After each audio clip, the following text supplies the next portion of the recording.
Price the Lord, ஹல்லேலூயா. கிறிஸ்துவுக்குள் பிரியமானவர்களே, இந்த அருமையான காலை வேளையிலும் தேவ சமூகத்துக்கு வந்த உங்கள் ஒவ்வொருவரையும் இயேசுவின் இணையற்ற நாமத்தினாலே அன்பின் வாழ்த்துக்கள். இந்த நாளிலும் யோவான் 15ஆம் அதிகாரம் 16வது வசனத்தை அடியேன் வாசிக்கிறேன். நீங்கள் என்னை தெரிந்து கொள்ளவில்லை, நான் உங்களை தெரிந்து கொண்டேன். ஆமேன், ஹல்லேலூயா. தேவனாகிய இயேசு கிறிஸ்து இந்த வேளையில சொல்லுகிறார், நான் தான் உங்களை தெரிந்து கொண்டேன் என்று சொல்லுகிறார். ஆமேன். பாருங்க, நாம ஏதோ தேவனை தேடி போய் நம்ம பாவத்தில் இருக்கிறோம், நம்ம அசுத்தத்தில் இருக்கிறோம் அப்படின்னு நினைச்சு போய் எங்கேயாவது ஆண்டவர் நமக்கு பாவ மன்னிப்பு தரமாட்டாரான்னு சொல்லி போய் நம்ம எந்த ஆலயத்திலையும் போய் உட்காந்து பாவ மன்னிப்பு பெற்றுக்கொள்ளல. தேவனாகிய கர்த்தர் தான் நான் படுகுழியில் இருக்கும் பொழுது அவர் என்னை தேடி வந்து என் பாவத்திலிருந்து என்னை ரட்சித்தார். ஆமேன், ஹல்லேலூயா. உண்மையாகவே இயேசு இந்த உலகத்துக்கு ஏன் வந்தார், எதற்காக ஆண்டவராகிய கர்த்தர் தன்னுடைய மகிமையை விட்டு இந்த பூமிக்கு வந்தாருன்னா பாவிகளை ரட்சிக்கவே அவர் இந்த உலகத்துக்கு வந்தார். அப்போ இயேசு சொல்லுகிறார், நான் தான் உங்களை தெரிந்து கொண்டேன், நான் மேல இருந்து உனக்காக தான் கடந்து வந்தேன். இந்த பிரசங்கத்தை கேட்கிறவர்கள் ஒவ்வொருவருக்காகவும் இயேசு இந்த உலகத்துக்கு வந்திருக்கிறார். அதுதான் இந்த காலை வேளையில சொல்லுகிறாரு, நான் உங்களை தெரிந்து கொண்டேன், நீங்கள் என்னை தெரிந்து கொள்ளவில்லை. ஆகையால இந்த உலகத்துக்குரிய காரியங்களை குறித்து நீங்க பயப்படாதீங்க. ஸோ நான் தானே உங்ககிட்ட வந்திருக்கேன், நான் தானே உன்னை தெரிந்து கொண்டிருக்கேன், உனக்கான தேவையை நான் சந்திப்பேன் என்று கர்த்தர் சொல்லுகிறார். ஹல்லேலூயா. அந்த வசனத்துடைய கண்டினியூட்டியை நம்ம பார்த்தோம்னா தேவன் சொல்லுகிறார், நீங்கள் என் நாமத்தினாலே பிதாவை கேட்டுக்கொள்வது எதுவோ அதை அவர் உங்களுக்கு கொடுக்கத்தக்கதாக நீங்கள் போய் மிகுந்த கனிகளை கொடுக்கும்படி நீங்கள் என்னால் தெரிந்து கொள்ளப்பட்டிருக்கீங்கன்னு சொல்லிட்டு தேவன் சொல்லுகிறார். பாருங்க, தேவன் ஏன் தெரிந்து கொண்டார், கர்த்தர் ஏன் நம்மிடத்துல வந்தார், ஏன் நம்மை அறிந்து கொண்டார் அப்படின்னா நாம ஆசீர்வாதமான பிள்ளைகளா இருக்க வேண்டும் என்பதற்காக மாத்திரமல்ல, மிகுந்த கனிகளை கொடுக்கிற பிள்ளைகளா இருக்க வேண்டும் என்பதற்காக தேவன் நம்மை தெரிந்து கொண்டார். ஹல்லேலூயா. ஸோ இந்த வேளையில கூட யோவான்ல விதமாய் வசனம் சொல்லுகிறது. 6ஆம் அதிகாரம் 70வது வசனத்துல சீஷர்களை பார்த்து சொல்கிறார், இந்த 12 பேரையும் நான் தானே தெரிந்து கொண்டேன், ஸோ உங்களை நான் தானே அழைத்திருக்கிறேன் என்று அந்த அழைப்பை குறித்து ஊர்ஜிதமாய் சொல்லுவார். அதே தேவன் தான் இப்போது உங்களை பார்த்து சொல்லுகிறார், நீங்க கவலைப்படாதீங்க, உங்களை நான் தான் தெரிந்து கொண்டேன், எனக்காக நான் உன்னை தெரிந்து கொண்டேன், நிச்சயமாகவே உங்களை ஆசீர்வதிப்பேன் என்று கர்த்தர் சொல்லுகிறார். ஹல்லேலூயா. நாம ஒன்று பண்ண வேணும், என்னன்னா நாம தேவனுக்குள்ள நிலைத்திருக்கிற பிள்ளைகளா இருக்க வேண்டும். அதுதான் அந்த வசனத்துல நம்ம தொடர்ந்து வாசிக்கும் போது ஆண்டவராகிய இயேசு சொல்லுகிறார், நீங்கள் போய் கனி கொடுக்கும்படிக்கு, உங்கள் கனி நிலைத்திருக்கும்படிக்கு நான் உங்களை ஏற்படுத்தினேன். ஆமென், ஹல்லேலூயா. தேவனாகிய இயேசு கிறிஸ்து நம்மை ஆசீர்வதிக்கிறார். நான் அவருடைய நாமத்தினால் நம்ம கேட்கும் பொழுது கர்த்தர் நம்மளை ஆசீர்வாதமாய் அந்த கனிகளை கொடுக்கும்படியாய் நடத்துகிறார். அந்த கனி நிலைத்திருக்கும்படியாகவும் கர்த்தர் நம்மை தெரிந்து கொண்டார். ஆமென், ஹல்லேலூயா. தேவனாகிய கர்த்தர் நம்ம இடத்துல முகமுகமா இன்றைக்கு பேசுகிறார், நீங்க இல்ல, நான் தான் உங்களை தெரிந்து கொண்டேன். பாருங்க, வேதாகமத்தில் அநேகரை கர்த்தர் அழைத்திருக்கிறார்.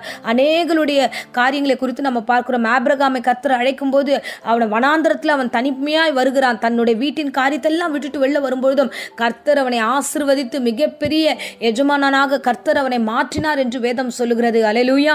இன்னும் அடுத்து யோசேப்புடைய வாழ்க்கையில பார்த்தோம், புறஜாதிய இடத்துல இருந்தாலும் அங்கே கர்த்தர் அவனை பெரிய அதிகாரியாக கர்த்தர் அவனை ஆசீர்வதித்தார். தேவன் அவனை தெரிந்து கொண்டார்.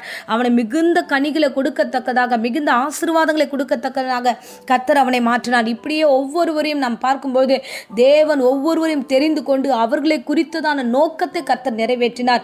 அப்படியே தாவீதுடைய வாழ்க்கையிலும் கர்த்தர் நிறைவேற்றினார். புதிய ஏற்பாட்டில் இருக்கிற அநேகருடைய வாழ்க்கையில கர்த்தர் நிறைவேற்றினார். ஸோ இன்றைக்கு கர்த்தராகிய இயேசு சொல்லுகிறார், உங்கள் வாழ்க்கையில நான் உங்களை தெரிந்து கொண்டேன். நான் தெரிந்து கொண்டதுக்கான ஒரு அர்த்தம் உண்டு. நீங்கள் மிகுந்த கனிகளை தர வேண்டும், நீங்கள் மிகுந்த ஆசீர்வாதம் உள்ள பிள்ளைகளாய் வாழ வேண்டும், நீங்கள் எல்லாவற்றையும் நிலைத்திருக்கிற பிள்ளைகளாய் இருக்க வேண்டும் என்பதற்காகவே கர்த்தர் தெரிந்து கொண்டார். ஆமென், ஹல்லேலூயா. ஆகையால தேவ சமூகத்துல எல்லா பரிசுத்தவான்களும் எப்படி தெரிந்து கொண்டு தன்னுடைய வாழ்க்கையை அர்ப்பணித்தார்களோ அதே மாதிரி தேவனை நோக்கி, ஆமா ஆண்டவரே, நீர்தான் என்னை தெரிந்து கொண்டீர், என்னை நடத்தும் என்று நம்முடைய வாழ்க்கையை ஒப்புக் கொடுக்கும் போது கர்த்தர் நிச்சயமாகவே நிறைவேற்றி நடத்துவார். ஹல்லேலூயா. எரேமியா பார்த்து கர்த்தர் சொன்னார், நான் உன் தாயின் கர்ப்பத்தில் உருவாகும் முன்பே உன்னை பெயர் சொல்லி அழைத்தேன். அப்போ ஆண்டவர் நம்மை தெரிந்து கொண்டது ஒரு முக்கியமான நோக்கம் உண்டு. நோக்கம் இல்லாமல் ஒருவரையும் தெரிந்து கொள்ளல. கர்ப்ப பிறப்பா இருக்கும்போதே கர்த்தர் தெரிந்து கொண்டாருன்னா ஏதோ தெரிந்து கொண்டு அப்படியே நம்முடைய வாழ்க்கையை விடுவதில்லை, நம்மை தெரிந்து கொண்டு ஆசீர்வாதத்தில் நடத்துவது தான். ஆமென், ஹல்லேலூயா. இன்னைக்கு நிறைய விஷயங்களை குறித்து நம்ம குழம்புறோம். ஐயோ, நம்ம வேஸ்டா ரட்சிக்கப்பட்டுட்டோமோ, நம்ம வாழ்க்கையில ஒண்ணுமே இல்லையே, ஆசீர்வாதமே இல்லையே, நம்மளை யாரும் எப்படியுமே லீட் பண்ணலையே, நம்ம ஏன் இப்படியே இருக்கிறோன்ட்டு பல குழப்பங்களுக்கு மத்தியில் நம்ம காணப்படலாம். இல்லை, நீங்கள் சோர்ந்து போகாதீங்க.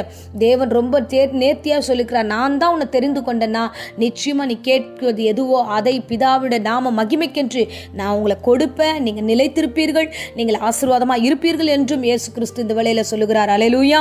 சோர்ந்து போகாமல் தேவனுடைய சமூகத்தில் காலை வேளையில் உங்கள் அழைப்பை குறித்து ஊர்ஜிதப்படுத்திக் கொள்ளுங்க. ஆமா ஆண்டவரே என்று ஒப்பு கொடுங்க, உங்கள் லைஃப்பை ஒப்பு கொடுங்க. நிச்சயமாகவே கர்த்தர் ஆசீர்வாதிப்பார். எடுக்கிற பிரயாணத்தை கர்த்தர் ஆசீர்வாதிப்பார். ஆசீர்வதிப்பார். எடுக்கிற முயற்சிகளை கர்த்தர் ஆசீர்வதிப்பார். ஆகையால நான் தான் கிறிஸ்துவ தெரிந்து கொண்டேன்னா எந்த வழியில போறதும் தெரியாம இருக்கலாம். ஆனா கர்த்தர் சொல்லுகிறார், அப்பா நீ இல்லை, நான் தான் உன்னை தெரிந்து கொண்டேன். நிச்சயமாகவே மிகுந்த கனிகளை கொடுக்கத்தக்கதாக உன்னை நான் ஏற்படுத்தினேன். நான் உன்னை ஆசீர்வதித்திருக்கிறேன். நான் உன்னை வழி நடத்துவேன். ஆகையால நீ எதை குறித்தும் பயப்படாத. என் நாமத்தினால் நீ எதை கேட்டாலும் அதை உனக்கு கொடுக்கும்படியாக நான் கடந்து வருகிறேன். ஆமென். அல்லேலூயா. அன்பு பிள்ளைகளே, தேவன் இன்றைக்கு பேசின வசனத்தை மைண்ட்ல வச்சுக்கோங்க. தைரியமா போங்க. தேவன் அவருடைய நாமத்தை கொண்டு நீங்க போங்க. கர்த்தர் எல்லா இடங்களிலும் உங்களை சாட்சியாய் மிகுந்த கனிகளை கொடுத்து உங்களை ஆசீர்வதிப்பார். அவர் என்ன திட்டத்துக்கு இந்த பூமிக்கு அனுப்பினாரோ அந்த திட்டத்தை அவரே செய்து முடிப்பார். ஆகையால நீங்கள் அவருக்குள்ள நிலைத்திருங்க. அவரை நோக்கி பாருங்க. அவருக்குள்ள காத்திருங்க. அவர் என்ன செய்கிறாரோ பொறுமையோடு இருங்க. நிச்சயமா மிகுந்த கனிகளை நீங்க பெறுவீர்கள். ஆமென். இப்பொழுதும் அடியேன் உங்களுக்காக ஜெபிக்கிறேன். அன்பு ரட்சகா, அந்த அருமையான தருணத்துக்காக ஸ்தோத்திரம்.